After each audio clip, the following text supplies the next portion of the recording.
Bueno, buenos días, tengan todos y todas. Muchísimas gracias en nombre del Foro Social de la Deuda Externa y Desarrollo de Honduras por haber aceptado esta invitación a conversarnos y a conocer un poquito más de la situación del endeudamiento público del país. Para FOSDE es una jornada importante poder establecer algunas cifras que a juicio de nosotros representan el verdadero monto del endeudamiento público del país, pero sobre todo nos interesa empezar un proceso de diálogo con la ciudadanía, obviamente también con las autoridades, sobre el impacto que está teniendo el endeudamiento público a nivel económico y social del país. Nosotros creeríamos, o lo afirmamos mejor dicho, es estar en un momento crítico en el país en donde las finanzas públicas no aguantan seguir pagando un servicio de la deuda o un monto de deuda que cada vez restringe más la posibilidad de la inversión pública a nivel de los sectores más empobrecidos del país. Es por esto que FOSDE empezó a finales del año pasado, a partir del apoyo del programa Impactos, un proceso más sistemático de investigación sobre las verdaderas cifras del endeudamiento público. Es por eso, digamos, que hemos hecho señalamientos al inicio de este año de cómo es posible, por ejemplo, que el país haya cerrado el 2013 con un monto de deuda flotante de más de 46.000 millones de lempiras, o sea, lo que representa esta cantidad de recursos. Seguir viendo al inicio de este año el uso indiscriminado de la figura de los fideicomisos, que son una nueva forma de endeudamiento, el problema que tenemos con los institutos de jubilación y previsión social, donde está presente también el endeudamiento público, y entonces creemos que estamos en el momento justo para poder hacer un alto y pedirle un alto al gobierno en esta carrera de endeudamiento. Es por eso que vamos a tener dos participaciones de Mauricio Díaz Burdet, coordinador general del FOSDE, y de Raf Flores, es el subcoordinador del FOSDE. Entre ambos, digamos, vamos a tener esta panorámica general de cómo está el endeudamiento del país, y empezaríamos obviamente con la participación de Raf, con esa explicación de las verdaderas cifras y de los nuevos mecanismos de endeudamiento público que están utilizando las autoridades del país. Buenos días a todos y a todas. Realmente es una satisfacción contar con la presencia de ustedes. Este tema que cada día se vuelve un tema preocupante, y cada día esperamos que se busquen alternativas, no más bien que se vaya agravando la situación. Un poco el trabajo que hemos estado realizando pretende eso, o sea, sonar un poco más alto las señales de alerta para que realmente se tome conciencia por parte de los decisores actuales del país de que el problema se está agravando y que por lo tanto tienen que empezar a tomar medidas para evitar que llegue a una situación que se pueda ser insostenible. En este sentido, el título que hemos puesto ahí es porque definitivamente cualquiera que hace un análisis de la situación de la deuda del país se encuentra que las cifras son distintas según la fuente que se consulte. Y eso es preocupante porque ya eso da una base para ver que no hay un cotejamiento, una coordinación real, y por lo tanto se puede percibir que habría dificultades para tomar medidas adecuadas.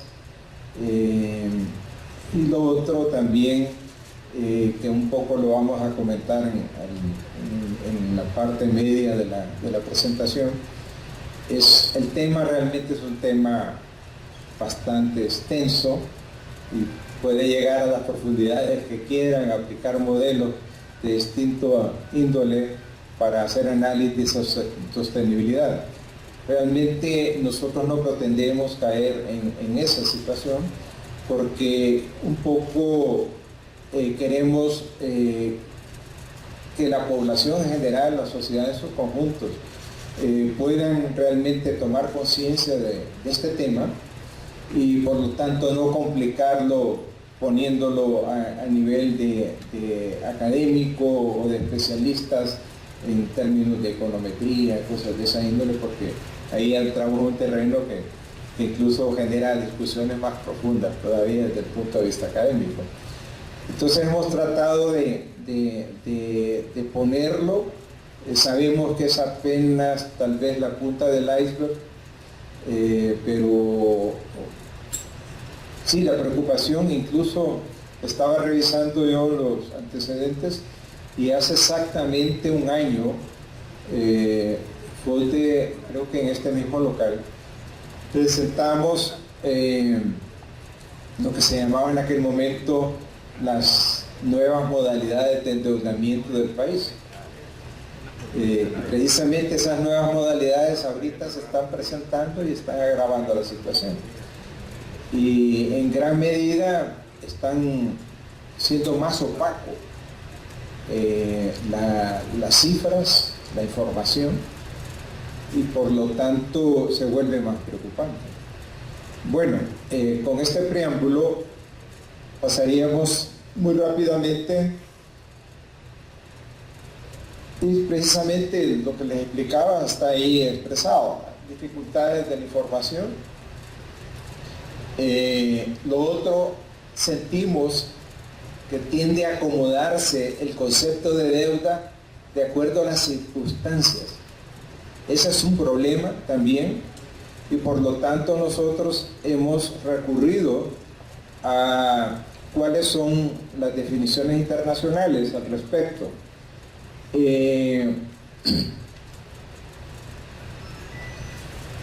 Y lo otro, la idea es que también los distintos medios que han sacado mucho sobre este tema, pero se basan mucho sobre la información oficial generalmente de las dos fuentes que son las que manejan esta información, que son Banco Central y la Secretaría de Finanzas.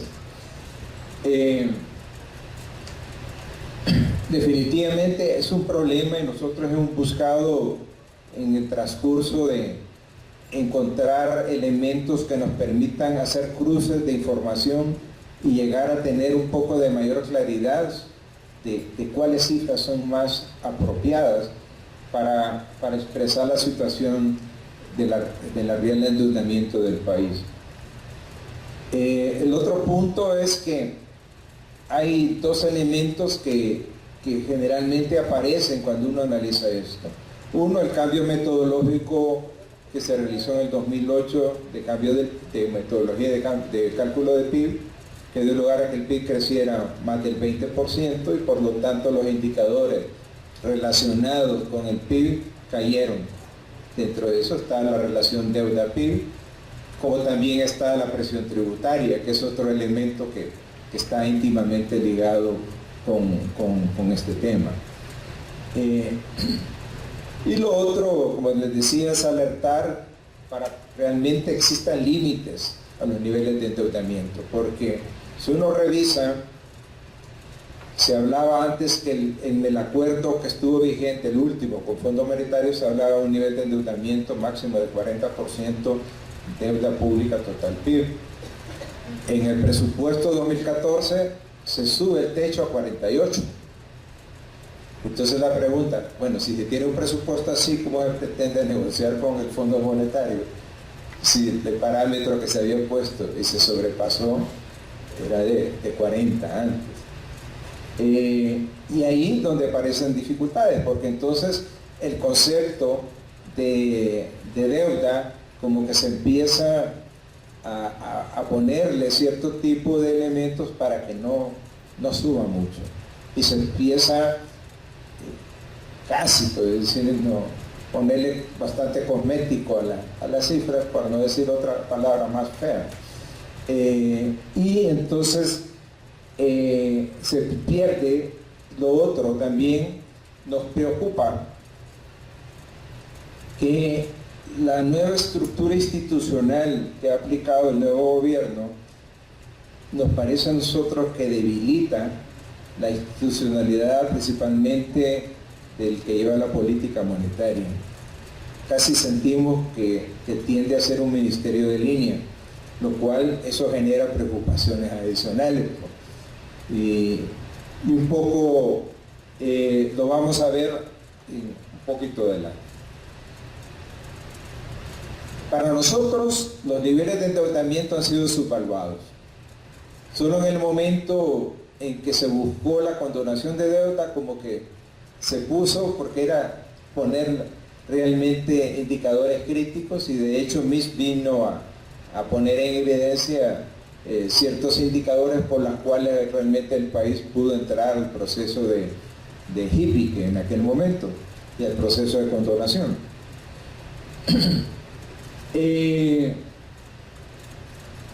Lo otro, que se ha entrado en un proceso de endeudamiento interno de muy corto plazo a tasas de interés muy altas, que realmente empiezan a le da mayor rigidez al gasto público en función de la capacidad de generación de tributos de la economía nuestra.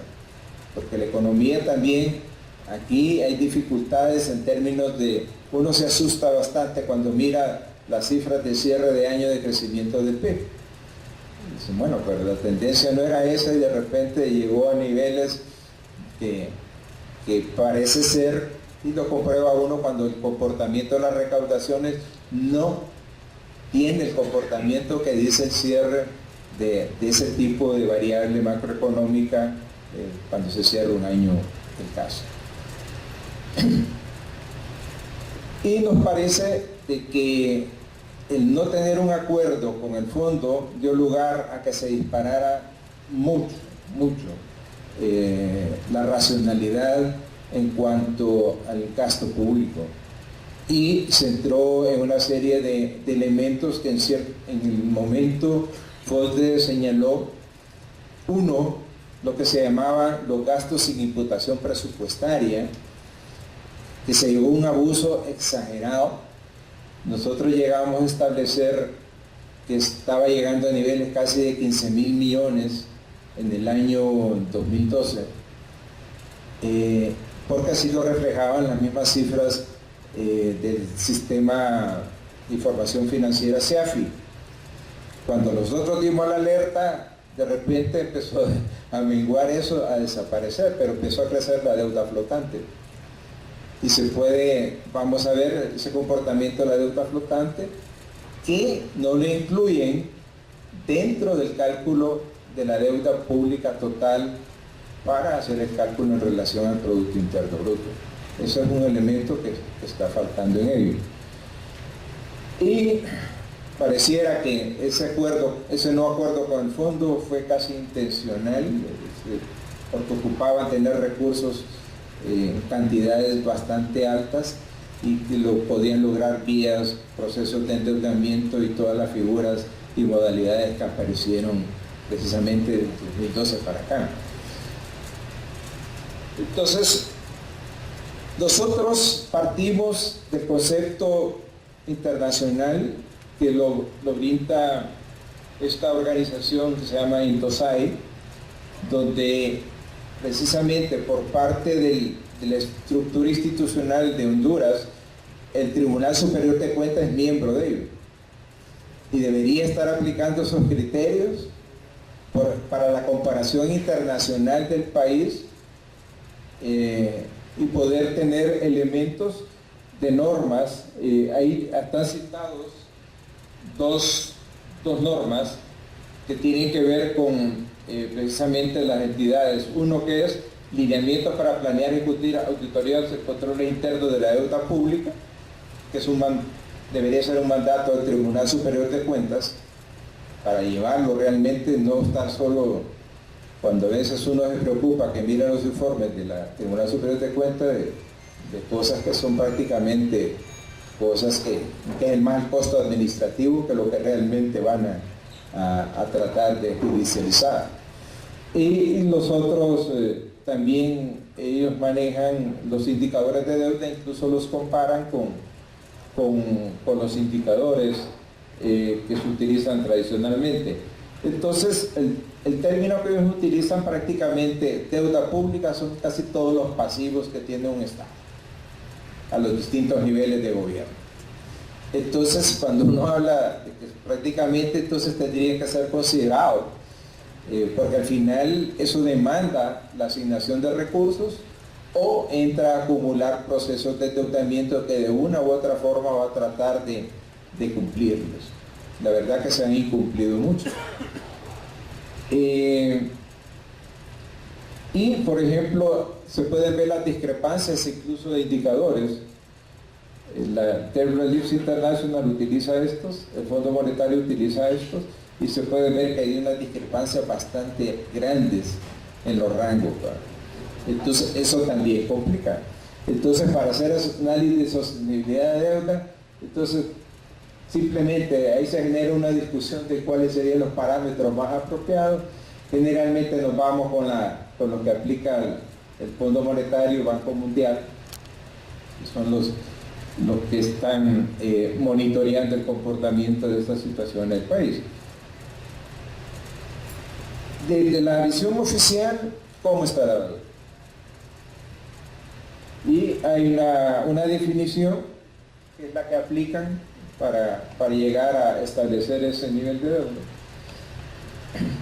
Claro, tiene lo que se denomina deuda pública interna, la pública externa y la pública directa y la deuda pública indirecta, que son las garantías públicas como avales y una serie de cuestiones que generan una serie de pasivos contingentes que tendrían que ser considerados también como parte de la visión de análisis de prospectivo de la deuda. Entonces, este es el último dato y se habla de una deuda total de 7.881.87 millones de dólares, de los cuales deuda externa 5.000 millones, deuda interna 2.825 y la relación deuda-PIB 43. O sea, ya ahí se había sobrepasado el parámetro que había negociado con Fondo Monetario en el último acuerdo que se tuvo. Y como les comentaba, en el presupuesto 2014 se eleva a 48. Ya 48 ya se vuelve preocupante. Y el comportamiento, lo sacaron dentro de después de las negociaciones de los bonos soberanos del Ministerio de Finanzas, y se puede ver lo que es el vencimiento de los bonos de deuda interna, que están prácticamente suavemente entre el 2014 y 2019, pero después aparece ya la parte de bonos soberanos que empieza a pesar, y va a pesar y hay intenciones aparentemente de emitir otra cantidad de bonos soberanos tratando de readecuar vencimientos de deuda interna. La tenencia principalmente de los bonos de deuda interna puede verse que están principalmente en los institutos de previsión públicos. Eso ya genera otra preocupación adicional. Porque si el Estado tiene problemas para cumplir los vencimientos, ¿qué pasará con los institutos de pensiones y seguro social en este caso? Cuando no puede ir honrando los vencimientos, incluso cuando uno revisa los estados financieros de algunas de estas instituciones, miran que aparece la partida intereses por pagar a agremiados, que significa que no tienen los recursos para cumplir eso. Incluso cuando se habló de la consolidación, por ejemplo, de deudas de tarjetas de crédito que se hizo general para los institutos de pensión, incluido el RAP, que no debería estar dentro de la órbita de instituciones del sector público porque son privados, ¿no? Pero incluso el RAP tiene casi el 52% de su capital en bonos del Estado. Resulta de que la normativa que sacó el RAP, porque no tenía dinero, suponemos nosotros, es que solo iban a ser elegibles para consolidar deudas de tarjetas de crédito, y también el RAP abrió una ventanilla para préstamos personales, pero solo era elegibles aquellos que tuvieran hasta 3 salarios mínimos. Y las personas en 3 salarios mínimos, eso es estanque, no tiene una disponibilidad neta para poder cubrir un refinanciamiento de esa índole, porque prácticamente 3 salarios mínimos probablemente están en la central de riesgo, ¿no? Entonces difícilmente podrían calificar. Entonces fue también una medida populista en ese sentido en muchos de los casos. No sé cuánta gente realmente no hemos dado seguimiento a eso, realmente sí se ha apropiado de eso. Entonces es preocupante esto por las implicaciones que tiene. Si a uno agarra el seguro social, adicionado a esto, uno dice, si por sí ya habían utilizado el fondo de pensiones, jubilaciones, para vejez y muerte, para la parte de enfermedad y maternidad, con una deuda altísima, ya también incluso, no sé si escucharon que hubo una sustitución de Adolfo Facusé, que era el representante ante el Consejo Económico Social, porque aparentemente buscan llenar de bonos a precisamente el fondo de pensiones, jubilaciones, vejez y muerte del Seguro Social. Entonces, a ver qué va a pasar en ese sentido. Bueno, hay una serie de indicadores que son los que manejan con los análisis de sostenibilidad y con apoyo principalmente del IRC. Aquí hablan de la relación, aquí en el 2013, de 42.6. Realmente se vio que cerraron a 43. Ahora, el otro tema es que las calificaciones de riesgo país, y por lo tanto para la colocación de bonos soberanos, cada vez las calificaciones han ido poniéndose en condiciones de tendencias poco favorables. No obstante de que el gobierno anunció de que la Moody's había hecho una buena calificación considerándolos estables. Vamos a ver de que la tendencia, por ejemplo, Moody's para Honduras estaba en B2 negativa y la bajó a B3 estable, pero la bajó a B3. Entonces, el término estable es relativo. Y podemos ver que el caso de Honduras está en el sector de altamente especulativo, que la siguiente paso es caer porque ya fue calificado a B3 y poder caer a niveles de C, donde el riesgo se vuelve sustancial. Les voy a comentar algo. Después de la colocación de bonos soberanos, hubo una visita de 3 vicepresidentes de bancos que tienen bonos soberanos para conocer mayor detalle sobre realmente si podían caer en impago. Pero si caer en impago, yo les decía a ustedes que se preocupan si ustedes van a arbitraje a Nueva York o Londres y van a tener prioridad y hasta pueden congelar cuentas, etcétera. El problema es más bien para la gente de tenedores de bonos de deuda interna, y más grave incluso para los que están en el globo sonda de la deuda flotante, que es una cantidad muy alta. Y aquí hay un análisis de los factores. Esto fue al finales del año 2013 que había hecho. Esto es sacado del Consejo Monetario Centroamericano. Nosotros lo consultamos bastante porque nos permite comparar claramente con los otros países del área la situación. No porque digan, como que dice, el mal de otro es consuelo de tonto, ¿no? Pero no. Entonces los factores de riesgo, el déficit superior al 7%, déficit en cuenta corriente que ha habilitado la liquidez externa, mayor incertidumbre política derivada de las elecciones nacionales finales de noviembre, limita la capacidad del gobierno para hacer ajustes de políticas públicas y altos niveles de criminalidad.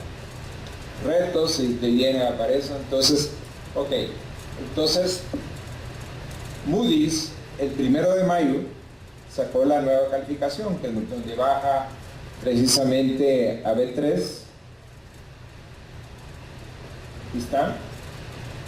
Realmente lo hicieron el 27 de febrero, pero fue dado a conocer el 1 de mayo. No sé si eso coincidía con lo que es la fecha en sí mismo.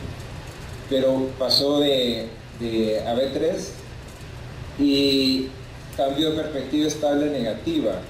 O sea, por dos factores. Déficit fiscal, aquí habla del 7.9, que es el último dato que oficialmente se conoció por parte del gobierno, que el déficit había llegado a 7.9. Y entonces ellos razonan su cuestión y puede verse, ahí los que pueden entrar al sitio web pueden bajar esa cuestión y los criterios que utilizaron para todos los elementos que ellos analizan, y realmente es una cuestión que dice, bueno, estamos pendientes a ver si logran el acuerdo con Fondo Monetario. Eso va a decidir mucho de la calificación. Bueno, el Consejo Monetario, que nosotros lo consultamos bastante, ¿y por qué? Porque compara los países de la región centroamericana, incluso República Dominicana, y se nutre de la información de los bancos centrales de cada país. Entonces, bueno, si se nutre de la información de los bancos centrales, ¿y por qué entonces tiene diferencias en el monto total de la deuda y en la relación deuda-PIB? En noviembre tenían una calificación de 51.9% de la relación deuda-PIB.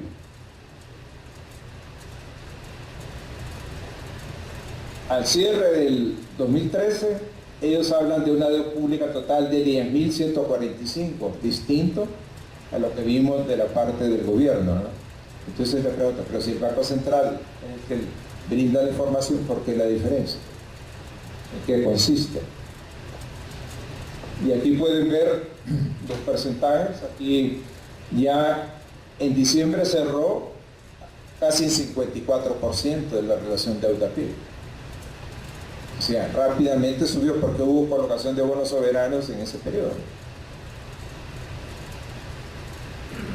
Bueno, en el caso nuestro, aquí podemos ver una estimación que teníamos al 31 de agosto del 2013. Toda esta parte es la deuda flotante que se estaba en ese momento contabilizando, más otro elemento que nosotros consideramos, que es, esto es sacado de los estados financieros de la Contaduría General de la República. Muchos dicen, no, pero la contaduría, bueno, se supone que es el contador, como al contador de una empresa, tiene todos los papelitos de activos y pasivos, y por lo tanto, en base a esos papelitos se llega a establecer la situación de... Entonces aquí aparece alivios externos, 42.329, bueno, y no es que nos habían condonado. ¿Cómo está eso? No, es que no lo transferimos a los organismos internacionales, al Club de París, etcétera, a los miembros del Club de París, pero la obligación de pago quedó que tenía que colocarse en el presupuesto para financiar programas y proyectos de la estrategia de reducción de pobreza. Entonces pasó a convertirse prácticamente en una deuda interna. Y este monto no lo están sumando dentro del total. Entonces eso ya genera diferencia. Ahora, nosotros teníamos una proyección que, a ver, acá teníamos una relación de 10.606 millones, pero a diciembre teníamos una proyección que podría llegar a 11.000 239.467 millones, que significaban 11.628 millones de dólares. Y una relación de deuda PIB cercana al 62%. O sea, ya muy fuerte la diferencia. El comportamiento, pueden ver que el comportamiento acá está en función de los datos de la deuda externa, donde se disminuyó la parte condonada. Pero había que tomar en cuenta que esa condonación pasaba a ser deuda interna y tendría que ser honrada por el Estado y el gobierno, independientemente que fuese, y lo podemos ver acá. Perdón. Entonces, para nosotros realmente se estaba cerrando el 2013, sumando el alivio, llegábamos a 13.100 millones de dólares de deuda externa, llegando a un índice de deuda pública total redondeando el 68%. Esto es una copia de los balances de sumas y saldos de la Contraloría General de la República, y ellos aquí tenían 42.000 millones de alivio de deuda por pendiente de colocar por parte del Estado de Honduras. No hay una de sumas y saldos del 31 de diciembre, pero el más próximo es 31 de enero, y aquí hay una disminución, baja a 40, casi son los 42.000 millones.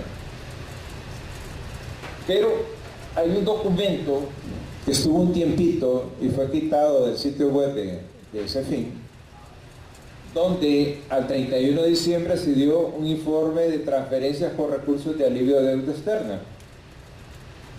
Y acá aparece que hasta el 2040 el Estado de Honduras, independientemente del gobierno, está obligado a colocar en el presupuesto, aquí hasta el 2013, que es la último dato, y tenemos datos a 2014, realmente eran 3.810 millones, y podemos ver que había desfases. Por ejemplo,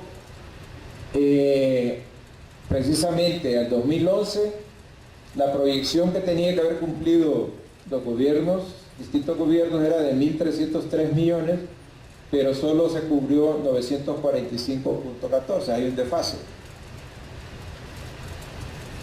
En esta serie se puede ver al 30 de, no, perdón, era a principios de mayo, porque aparecían en el presupuesto, esto lo confirma, en el presupuesto aparece, y eso confunde, porque aparece como fondos externos en carácter de donación dentro del presupuesto por fuente de financiamiento. Entonces, están entrando recursos frescos. No, eso realmente son generados a través de la misma recaudación tributaria. Y ahí entramos con un problema, porque por ejemplo en 2014 el servicio de deuda presupuestado es un poquito más de 28.000 millones. La masa salarial anda por 36.000 millones. O sea, entre los dos tenemos 64.000 millones de compromiso fijo. Y el presupuesto de ingresos aprobado 2014 de 63.000 y tantos millones. Ya hay un déficit ahí. Entonces, ¿cómo se van a financiar las operaciones del sector público? Entonces, ahí se empieza a ver las dificultades que hay, más las otras rigideces, donde hay transferencias constitucionales a la universidad 6%, a las municipalidades, que creo que este año ya aplica, no sé si el 10 o el 11, la Corte Suprema tanto, etcétera, etcétera. Entonces no va a ajustar la cobija. Entonces tiene que entrar en un proceso muy fuerte de endeudamiento o no pago. Entonces, ¿cuál ha sido la bolsa? La bolsa ha sido la deuda flotante, y lo vamos a ver. Ahora, el otro problema que el endeudamiento externo, ¿en qué se ha utilizado? Pueden ver que lo fuerte ha sido en reorganizaciones, reformas institucionales, la modernización del Estado, todos esos cuentos que al final no tienen ningún impacto en términos de la actividad económica ni en todas las variables que determinen crecimiento. Multisectores, aquí caen los bonos.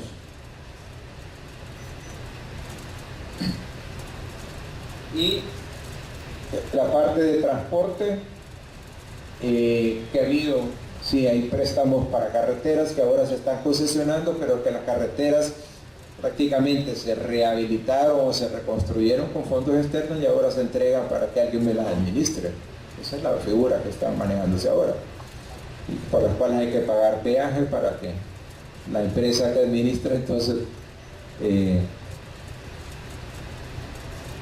ahora, el problema es que la economía y todas las reformas fiscales y toda la situación económica ha generado un crecimiento del índice de precios o inflación que nosotros insistimos, no está reflejando la metodología que aplica Banco Central con la estructura de gastos actual, porque se basa en la estructura de gastos de 1999. El año base del índice de precio consumidor es del 99 realmente, donde la estructura de gastos del hogar es muy distinta a la que hay ahora. Y se puede ver esta curva, por ejemplo acá, es de educación. ¿Por qué? Los que han podido han pasado de educación pública a educación privada, con lo que significan los costos de educación privada. Y entonces este índice tiene este crecimiento, pero como la ponderación es baja, no incide mucho en subir el índice de inflación que nos dan a conocer el Banco Central. Y así podemos ver el otro índice que anda por acá, alojamiento, agua, electricidad, gas, y otro que anda por acá. Igual, las tarifas de energía, eso ha provocado también que los hogares gasten más agua, etcétera. Y podemos ver la curva también de transporte. ¿Por qué? Antes la inseguridad, en el 99, la inseguridad de transporte público no es desde ahora. Entonces la gente o busca comprar por lo menos una bicicleta o una motocicleta o un carro de cuarta mano para poder evitar el riesgo, lo que pueden, pues, evitar la inseguridad del transporte público o colectivo. Entonces, eso distorsiona realmente lo que está sucediendo en términos de la capacidad adquisitiva. Y podemos ver que la pérdida de poder adquisitivo, el poder adquisitivo del Empira, si agarramos como año base el 2000, ahorita es de casi 38 centavos. O sea, ha perdido 62% de capacidad adquisitiva. Y nos encontramos con una situación, según las estadísticas de encuestas de hogares, que el 63% de los asalariados de Honduras reciben salarios por debajo de un salario mínimo. Y el 81% del cuenta propia recibe ingresos por debajo de un salario mínimo. Entonces, con la pérdida de poder adquisitivo, sin duda alguna, los niveles de pobreza van creciendo de manera acelerada. La deuda flotante, finalmente el cálculo es de cierre del año 2013 de casi 46 mil millones de lempiras en estas partidas. Vimos que en cierto momento andaba por 23 mil, pero al cierre del año llega a casi 46 mil millones. Y tienen acá cuenta por pagar comerciales. lógicamente no le pagan a esto o cerraron negocios y el impuesto sobre la renta se manifiesta este año con una recaudación por debajo de la meta. Y así aparecen una serie de indicadores de recaudación que tienen que ver con todos estos elementos. Incluso aportes y retenciones por pagar, casi 6.000 millones, que son retenciones que van a los institutos de pensiones o al seguro social y que les están pagando algunos con papeles de bonos. Otras cuentas por pagar, 13.000, casi 14.000 millones. Entonces, esa bolsa cada día se va llenando más y se está inflando más y se está flotando más. Y se puede ver el comportamiento del 2005 para acá, esta tendencia. Entonces, ya es preocupante llegar a estos niveles, ¿no?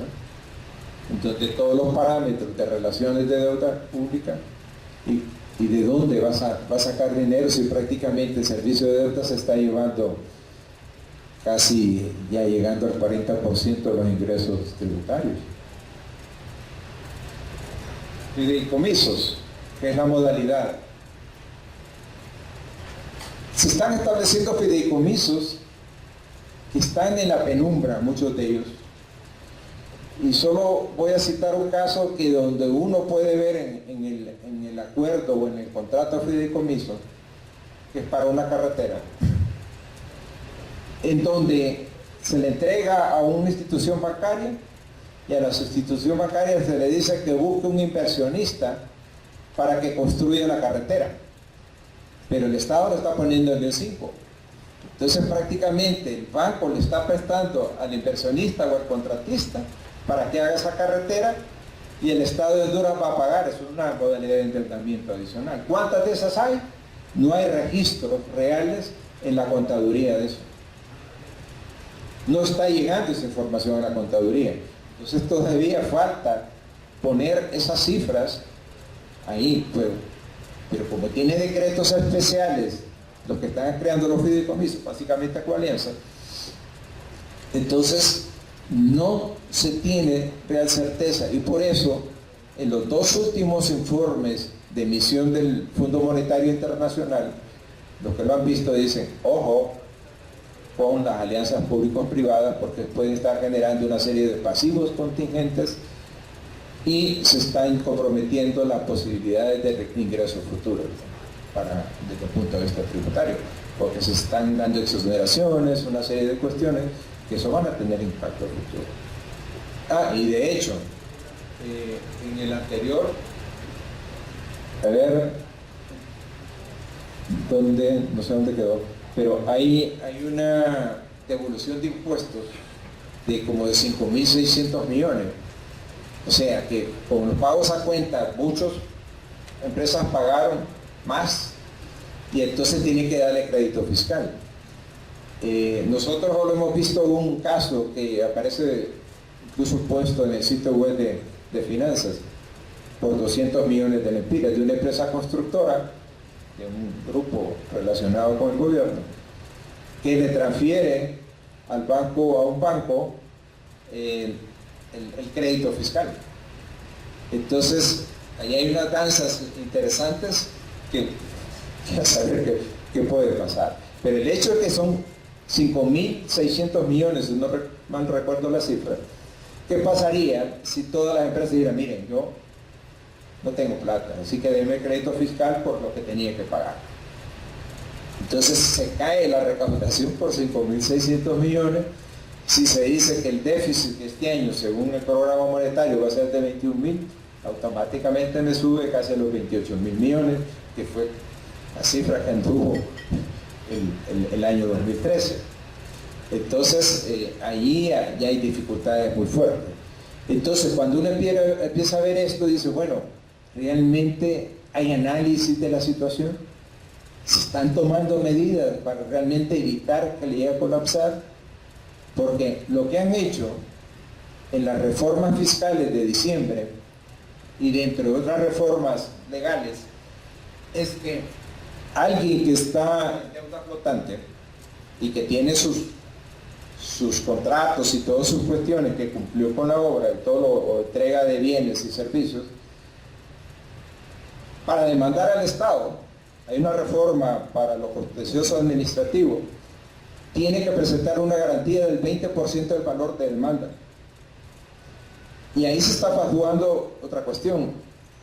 Alguien que ha sido proveedor del Estado y lo demanda, deja de ser proveedor porque tiene una demanda contra el Estado. Y por otro lado, si tiene que presentar una garantía de 20%, generalmente son empresas que ya están en el hoyo de la central de riesgos, donde los bancos ya le quitaron, incluso yo conozco casos, mucha gente debe conocer casos de gente que tuvo que poner en garantía sus viviendas o otro tipo de bienes y los han perdido con los bancos. Entonces, esa situación crítica está presente. Y, por lo tanto, vaya, otro fideicomiso, la tasa de seguridad. La tasa de seguridad ha tenido un comportamiento este año menor a la tendencia que traía. Se manifiesta que entonces las transacciones financieras o han buscado la manera de evadir o la actividad económica realmente ha disminuido y por lo tanto las transacciones financieras no están generando lo que estuvo generando en 2013 la tasa de seguridad y lo que generó en cierto momento en 2012. Entonces hubo otra reforma donde dicen, mire, antes se hablaba de que el fideicomiso iba a estar en Banco Central. Se hizo una licitación, en ningún banco le adjudicaron el fideicomiso de la tasa de seguridad, porque fue casi el compadre hablado de no presentar ofertas. Entonces prácticamente hay un fideicomiso por cada banco. Entonces, la reforma fue, puede solicitarle con cargo a la proyección de ingresos de la tasa de seguridad un anticipo al banco para cubrir las necesidades que dice la tasa de seguridad. Es otro nivel de endeudamiento. ¿Bajo qué condiciones va a ser? No se sabe. Entonces aparece otro elemento que hay que agregarlo de este tipo. ¿Cuánto ha sido lo generado hasta ahorita en la tasa de seguridad? Creo que el último dato andaba por 3.400 millones, ¿verdad? Y cuando uno pide detalle de qué, solo hemos podido conseguir uno, que son en la fase de prevención. El país está lleno de canchas deportivas engramadas con grama artificial que han costado entre 800,000 y 1.000.000 de lempiras y que para supervisar que quede bien puesta el supervisión ha pagado 85,000 lempiras por cancha. Y ahí se han gastado 150 millones de lempiras. Entonces hay canchas en todos lados, ¿no? Y cuando las canchas que uno conoce, más o menos de ese tipo, son privadas. Usted tiene que pagar para ir a pelotear. Entonces, ahí pueden haber negocios también. Bueno, entonces el tema sin duda alguna, no se sabe qué pasivos contingentes se están generando en toda esta cuestión. Y como les digo, Contaduría no tiene datos de eso, no tiene requisitos. Ahora, llama la atención de que tanto el Fondo Monetario, eso es llamado del tema de coalianza, las asociaciones público-privadas, pero el programa Umbral, que es del gobierno de Estados Unidos, en el marco de lo que es la cuenta del desafío del milenio, que creó el presidente Bush, y que Honduras no ha calificado para un segundo compacto, porque no fue, no cumplió el promedio requerido. Creo que eran 5 indicadores, entre los cuales está transparencia, percepción de la corrupción, para citar 2. Y entonces el programa Umbral le echa ojo a la parte de la deuda flotante. Y lo otro es a las alianzas público-privadas. Y precisamente hace poco, creo que un mes o algo, lo que es el director de Cuenta del Milenio, que todavía persiste, la unidad esa, que ahora administra los proyectos de infraestructura de carreteras de BID, O sea, aparece, ellos tienen BID, Coalianza maneja las concesiones, Subtravi está manejando un poquito de saldo de infraestructura vial del Banco Mundial, el Fondo Vial desapareció prácticamente, y ese es otro tema. Lo han ido desapareciendo como ha sido la costumbre de que le van quitando los recursos a las instituciones para que fallezcan. Al Fondo Vial por ley le tiene que dar el 40% de los impuestos al combustible. Le han venido mermando, el año pasado le dieron 10%, este año solo le dieron el 8%. Ahorita para el bacheo, para Semana Santa, que dice que gastaron 70 millones de lempiras, Coalianza tuvo que haber recibido 550 millones. Y lógicamente, con lo que le ha transferido, no puede darle mantenimiento a la red vial. Pero entonces la alternativa es concesionarla, ¿va? Entonces ahí hay una jugada y uno dice, bueno, ¿y qué pasa con los recursos que tenían que ir al Fondo Vial para el mantenimiento de la red carretera? ¿A dónde van? Si salud no tiene medicamentos. Uno escucha todos los días que hay paros de prácticamente, creo que el tórax estaba ahorita en una crisis que se suma a todos los centros y hospitales de salud del país. Bueno, como que parece repartición de negocios en el sistema financiero. Y de hecho, cuando uno mira el PIB descompuesto por actividad económica, el campeón es el sistema financiero, con tasas de crecimiento altas. El segundo salió el subconsciente. El segundo elemento son el tema de telecomunicaciones. Esos son los dos sectores que tienen mayor crecimiento. De ahí para de contar. Entonces, cuando uno mira incluso el índice mensual de actividad económica, le parece reflejado ese tipo de construcción, otra vez va en picada. Entonces, ahí es donde dice uno, bueno, y entonces ¿cuál es el crecimiento económico en que se sustenta en el país?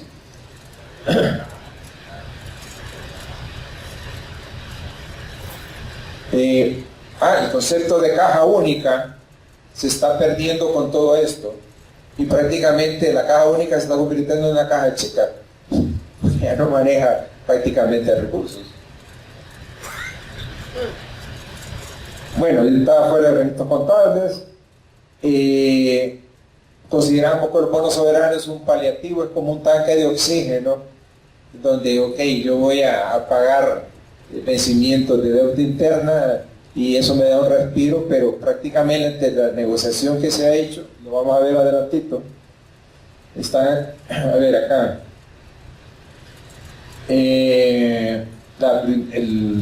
la primera fue en tasa de 7.5, y la otra de 8.75.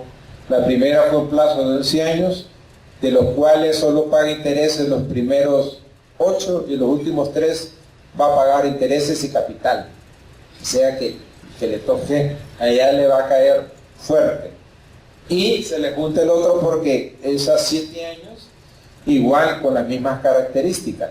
Ahora, se pagó una comisión en el primer caso de un poco más de 5 millones de dólares, solo de comisión, que habría que sumarlo como parte del costo financiero de la transacción, no solo quedarnos con la tasa nominal. Entonces es mucho más oneroso ese tipo de situaciones. Según los datos, con esto es lo que se ha cubierto con los bonos soberanos. Aparentemente había un remanente al cierre del 2013 de 4.546 millones, que le sirve para los chicles, le dicen acá, para el comienzo del año, porque realmente la recaudación fuerte se supone que en abril.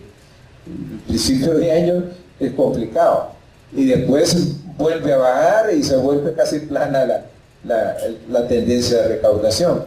Y sin impuestos sobre la renta, según los datos que tenemos nosotros, y este es otro elemento que es preocupante, Banco Central colocaba la recaudación mensual de impuestos, y el Banco Central conoce la información diaria y la transmite a la DEI y a los docentes que tienen que conocer diariamente. pero el Banco Central solo publicó enero y febrero, ya los quitó del sitio, no hay información de marzo, abril, de recaudación. Entonces, pero la contaduría da unos datos de recaudación con sus balances de sumas y saldos mensuales. Entonces nos permite a nosotros ir chequeando cómo va la vaina. Entonces, impuestos sobre la renta anda 24% por debajo de la meta ahorita. Y los impuestos a la importación andan por debajo de la meta también. Entonces, si uno agarra impuestos sobre la renta, impuestos a la importación, la actividad económica, entonces ahí hay un problema. Si con todo el operativo que se montó en aduanas, los impuestos a la importación bajaron, ahí hay un problema de actividad económica bastante fuerte y por lo tanto se complica la situación. El déficit, bueno, ya esto vemos que, y entonces aquí el nuevo coordinador de gabinete económico habla de que buscan equilibrar el déficit, pero que está complicado y que tiene que, por acá dice, un nuevo endeudamiento por, creo que eran 18.000 millones por ahí. Bonas y letras, una bola de lava indetenible, ¿no? Eso ya no es ni de nieve. A veces acostumbra eso, ¿no? Esta es lava, nos va a quemar, nos va realmente... Y aquí tenemos unas declaraciones que salieron el martes de un director del Banco Central por el tema de la descapitalización del Banco Central. Entonces, cuando uno lee los estados financieros auditados del Banco Central, se miraba realmente, incluso por varios periodos, los auditores han estado presentando, miren, el Banco Central no tiene por qué poner a valor nominal los bonos de reconocimiento de pérdidas, sino que tiene que ponerlo a valor presente o a valor de mercado. ¿Por qué? Porque hay dos emisiones, una que vence en 2035 y otra en 2055, que suman como 14.000 millones de lempiras, ellos dos. Este es tasa cero. Entonces, si yo lo pongo a valor presente, o voy a mirar al banco, dame efectivo por eso, no, es un chiste, por eso, no. Simplemente fue para limpiar balance del Banco Central y decir que tiene ese tipo de activo. Entonces, ahorita se va a hacer una emisión de bonos con tasa de interés arriba de la tasa de inflación por 11.000 millones para un poco resarcir eso. Pero tiene todavía de pérdidas en los últimos, creo que el periodo del gobierno anterior, de casi llega a 4.000 millones, 3.800 y pico. Entonces, ahí está complicado. ¿Por qué? Porque mantiene una tasa de política monetaria de 7%, que ha pagado 2.500 millones, y lo que las operaciones normales del banco solo le han permitido sacar como 2.000 millones, entonces va teniendo pérdidas anuales que se suman a todo lo demás. Entonces ahí hay un problema. E incluso a nosotros nos parece de que como se está en la nueva reestructura institucional, prácticamente el Banco Central lo está tratando de manejar como un ministerio de línea, lo cual es peligrosísimo. Incluso yo no sé si el Fondo Monetario va a tomar en cuenta un análisis que ellos hicieron para 3 años, creo, y lo presentaron una vez en el Banco Centroamericano, donde ellos, incluso el Consejo Monetario tiene un análisis de eso, de que uno puede, si ustedes entran en el Consejo Monetario, hay una especie de encuesta que uno puede calificar la independencia política de los bancos centrales de nuestros países con los criterios que aparecen ahí, le da una calificación. Si te cae por debajo, significa que no tiene independencia política y por lo tanto tiene riesgo de jugar, como ha estado jugando prácticamente el Banco Central, de portero, evitando goles de la política fiscal, del exceso de gasto del gobierno, tiene una tasa de política monetaria alta, que prácticamente sacado de liquidez, creo que está como 39.000 millones del sistema financiero. Entonces, todos esos temas también tienen que ser, porque entiendo que todavía prevalece el criterio de que es cuasi deuda eso. ¿Ah? Ya con eso que van a emisiones de bonos, ya con estas características ya prácticamente son bonos que entran al mercado abierto. Entonces, nos parece que, por lo que vimos anteriormente, el monitoreo de las instituciones de previsión tiene que ser algo, porque si no se va a crear acá un problema terrible cuando ya los que se empiezan a pensionar se dan cuenta que no tienen los recursos para ello, o van a sacar unas reformas legales, que parece que han anunciado unas reformas legales a todo el sistema de previsión, ¿no? Dentro de pocos días, aprovechando de las reformas que le van a hacer el Seguro Social, van a hacer para todos. Y los escenarios prospectivos de la deuda tendencia es un tema que nosotros estamos haciendo, pero como les decía, eso realmente genera bastante discusión, dado de qué metodología. ¿Vamos a ocupar la que utiliza generalmente el Fondo Monetario y los otros entes, o vamos a utilizar lo que utilizan a nivel de normativas internacionales?